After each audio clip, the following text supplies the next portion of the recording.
Welcome one and all. What a stellar lineup so far. I mean, I've been having fun in the audience. I hope you have too. I'm Helen Z, and I'm a fertility, intimacy and relationship specialist. And I work with couples and women on the path of fertility to open up to the mystery of life through fun, joyful and sexy ways. And tonight I'm going to share with you some tips and go-tos that can be utilised by many of people in the room, not necessarily just for fertility. And some of what I share might be a little bit out of the box. And I'm going to ask if to listen with open hearts and open minds. And you might be thinking, bring sex back to fertility. What are you going to talk about, Helen? You want to have a baby? Of course you want to have sex for that to happen. But the truth of the matter is that not everybody's journey to parenthood is a happy one. Delayed fertility, assisted reproductive therapy, donor eggs, donor sperm, surrogacy programs available worldwide. Heck, you don't even need to be in the same country with your partner. Louise Brown in 1978, that's 40 years ago, is medical proof that you don't need sex to create a baby.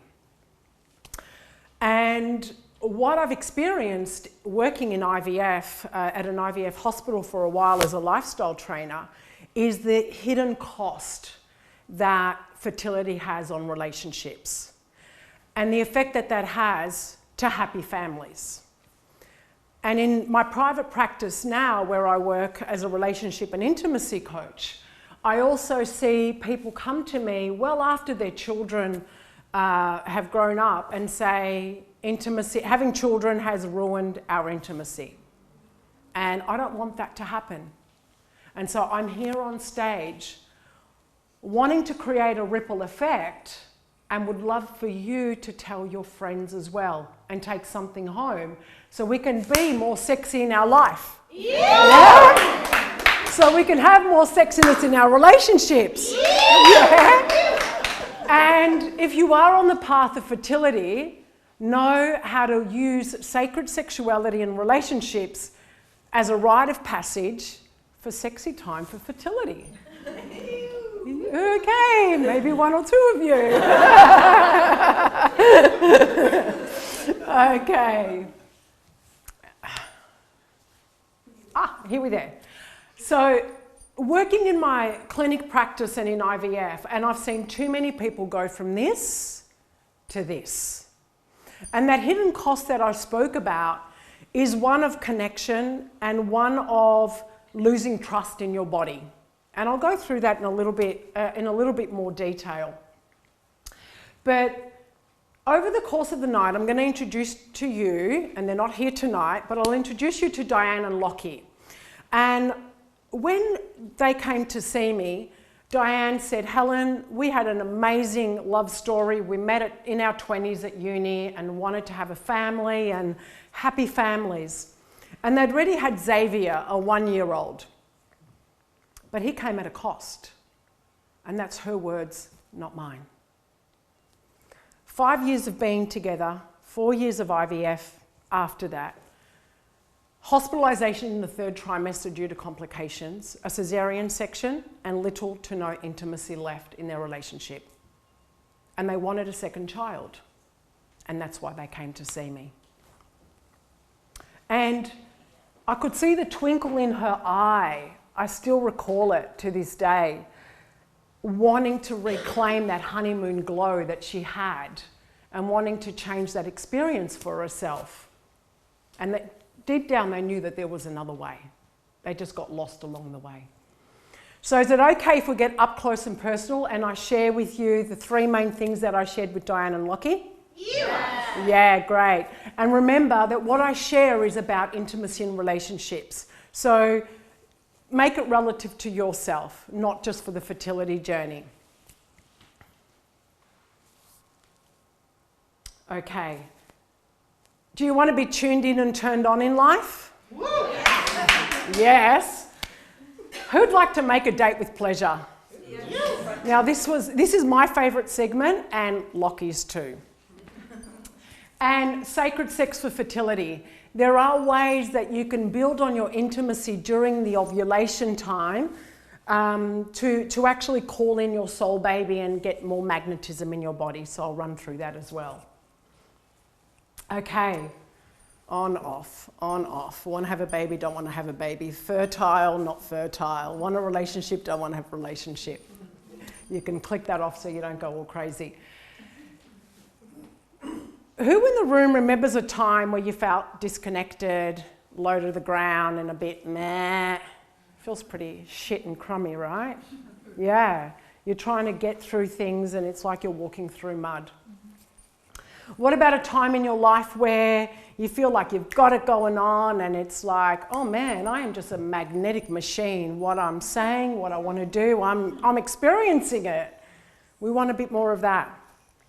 I'm going to talk about magnetism tonight. And so I'm going to take you through a practice. I'll get you to close your eyes, and if you can rub your hands together, because it's cold in the room. No, we're rubbing our hands together. It's G-rated. I'm going to ask for your trust. We'll leave our clothes on. We're just going to use our hands. Yeah? Fantastic. Yeah, G, I promise, G. So just take your hands in stillness and start to pull away slightly and just feel what you've just created. Just popcorn, throw it at me. What can you feel? Beautiful. Opening your eyes. You may or may not know that, well, you do now because Lauren said it earlier, our body is charged with positive and negative. And so our hands can be charged with positive and negative energy, our organs, as well as our genitals. So if we've just created this with our hands, imagine what we could create with our bodies. So it's G-rated. So I'm not going to go into big details. We do that in private coaching, and I also do that at the retreats that I run, where you get a lot of sexy on. So magnetism here is the key. So to be turned on in life, to have that magnetism, feel into your passion and do it regularly. That's what allows you to show up for yourself, and then life shows up for you. And when Diane and Lockie, they started doing more things that felt like this for them. They started realizing that honeymoon glow that they had earlier and started to introduce that back into their lives. Okay, I'll get you to pop in the next slide. Make a date with pleasure.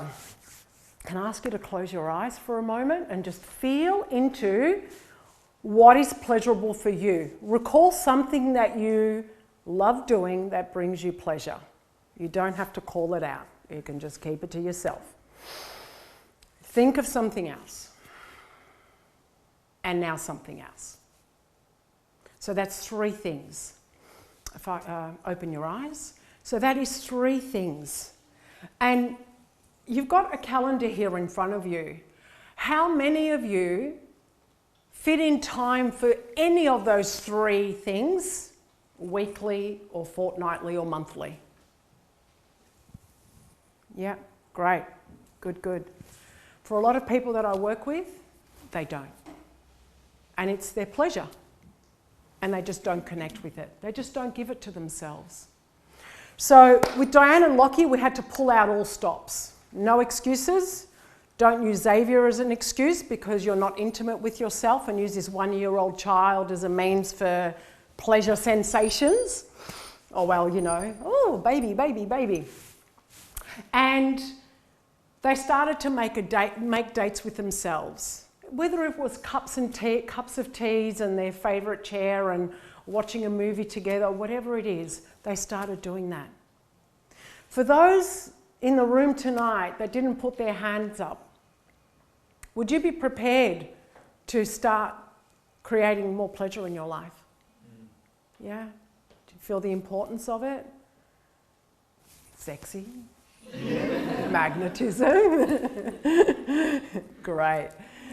And another thing that I do when I work with couples is I get them to face each other and uninterrupted be witnessed, and you have to speak for 5 minutes, what are you afraid of?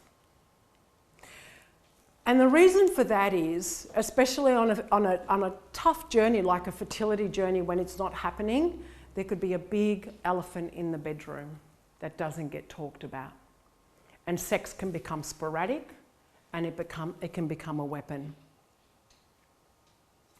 When I asked Lockie in one of the sessions, what brings you pleasure? He said, I love the smell of Diane's hair and skin-to-skin contact into bed. I thought, great, that must be easy. How many times do you shower? That's fabulous. Who thinks it still went ahead? Who thinks it dwindled? It dwindled. Diane started having a shower at a different routine, and she started covering up at bedtime. Lockie felt like he just loved the touch of his wife. I mean, he didn't really want the sex. Well, he did, but that was a lie, Helen. But that's how we start to hide from one another and hide from ourselves. And these are the little things that we can put back in that can actually raise that vibration. Yeah. And I'm going to go into where you see the green. I actually work with creating sexual experiences differently during ovulation time. I'll get you to move that on now. So, magnetizing your pregnancy potential. There are other things that you can do. So the magnetism practices, making a date with pleasure, creating a birth altar for your child. And I suggest putting a photo of you because you birthed yourself. So you've got what it takes. You will just need to remember that we actually birthed ourselves, and we have to get into that power for creating our child. And setting an intention, making a vow, just like we want to make an intention to move state or buy a house or get married. There are steps to get there, and this is what needs to happen through a fertility journey as well. And what I share with you tonight is what no fertility clinics, hospitals and doctors talk about, and that it actually is the rite of passage. This is all a part of it. It's an initiation. Parenthood is an initiation. Okay. Right. Yub yum. Has anyone heard of yub yum? Yep. But has anyone seen this position? Has anyone tried this position? Does anyone want to try this position? All right. Okay. I'm just trying to get all this information out of you.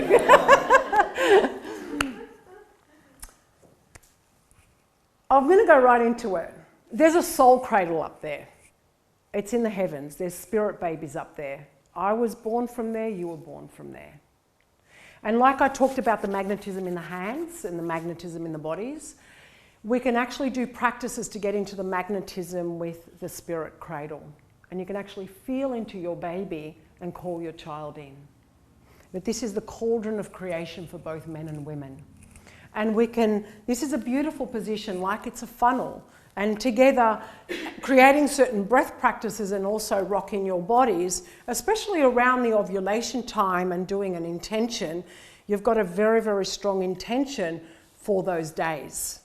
And the rest of the time, you're still having fun here, right? But it's like, yeah, this is the serious business. This is where you're wanting to procreate with your efforts. And so, calling in that soul child and making love, and then you can change your positions, but at least regularly getting to a position like that where you've got that magnetism flowing through your bodies is potent. It's absolutely potent. So if you in the room are trying to conceive, I'm hoping that you've got something out of this tonight. And as I said earlier, I'm here on stage to try and create a ripple effect, and I would love your help. Because 1 in 4 Australians are struggling to conceive. And this statistic is in the room tonight. And it's amongst your friends, whether you know it or not. and it's at the community, in the community at large. And I just want to smash that statistic. I want to see happy families. I want to see loving relationships and just healthy connection with yourself and your own body. Are you with me? Yeah?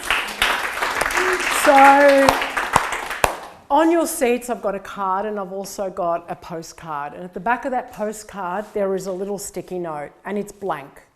So whether it's you, write a love letter to yourself, make a date with pleasure or something that you got out of tonight. And if you know of a friend or a loved one, I invite you to just write a little message and let them know of what's possible, because they may not know about this. Thank you so very much for your time. You've been an amazing audience. Thank you.